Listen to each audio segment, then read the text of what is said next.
IPL ഇന്ന് Chennai super Kings Mumbai Indians glamour പോരാട്ടം നടക്കും. ഇന്ന് രാത്രി 7:30 മണിക്ക് ചെന്നൈ ചെപ്പോക്ക് സ്റ്റേഡിയത്തിലാണ് മത്സരം നടക്കുന്നത്. പ്ലേ ഓഫ് പ്രതീക്ഷ നിലനിർത്താൻ ഇരു ടീമിനും വിജയം അനിവാര്യമാണ്.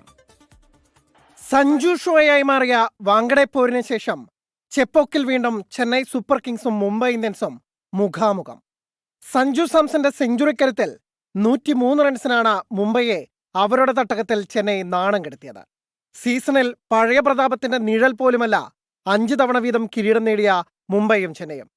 ചെന്നൈ 8-ൽ 5 കളിയിൽ തോറ്റപ്പോൾ ഇത്ര തന്നെ മത്സരങ്ങളിൽ മുംബൈ 6 വീണു. പ്ലേ ഓഫ് പ്രതീക്ഷ നിലനിർത്താൻ ഇരു ടീമിനും ഇനിയുള്ള മത്സരങ്ങളെല്ലാം ജീവൻ മരണ പോരാട്ടങ്ങൾ. സീസണിൽ 2 സെഞ്ചുറി നേടിയ സഞ്ജു തന്നെയാണ് ചെന്നൈയുടെ പ്രധാന ബാറ്റിംഗ് കരുത്ത്. കഴിഞ്ഞ മത്സരത്തിൽ അർദ്ധ സെഞ്ചുറിയോടെ ക്യാപ്റ്റൻ ഋതുരാജ് ഗെയ്ക്വാദ ഫോമിലേക്ക് തിരിച്ചെത്തിയതും പ്രതീക്ഷയാവുന്നു. പരുക്കുഭേദമായി MS ധോണി സീസണിലെ ആദ്യ മത്സരത്തിന് ഇറങ്ങുമോ എന്നതിലാണ് ഏറ്റവും വലിയ ആകാംക്ഷ. Yeah, he was fantastic at coming in those pressure situations. So, I mean, we've tried Sarfraz there. I think Kartik is someone that could probably do that role as well moving forward. But ideally speaking, we just hopefully bat well at the top. The top 3 do the job, and then we can really accelerate through the middle. But I don't know. Badri was a pretty special player, wasn't he? You know, and it's not easy to replicate someone like Badri.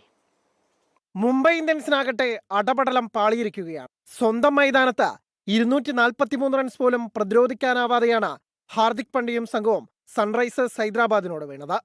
Suryakumar യാദവിന്റെയും Jasprit ബുംറയുടെയും മോശം ഫോമും ടീമിന് തലവേദനയാകുന്നു. പരിക്കേറ്റ രോഹിത് ശർമ്മ എപ്പോൾ തിരിച്ചെത്തുമെന്നതും അറിയില്ല. I'm not giving excuses. I think we need to be better.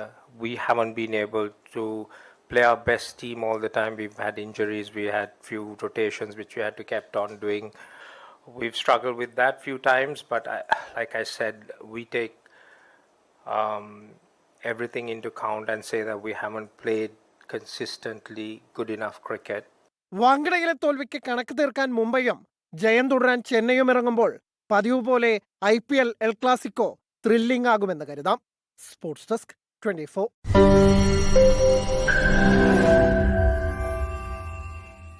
ലോകത്തെവിടെയായാലും ഏത് സമയത്തും 24 വാർത്തകളും ഓഗ്മെന്റഡ് റിയാലിറ്റി പാക്കേജുകളും എക്സ്പ്ലെയിനറുകളും വിശദമായി കാണാൻ ഞങ്ങളുടെ YouTube ചാനൽ നിങ്ങൾക്ക് സബ്സ്ക്രൈബ് ചെയ്യാം.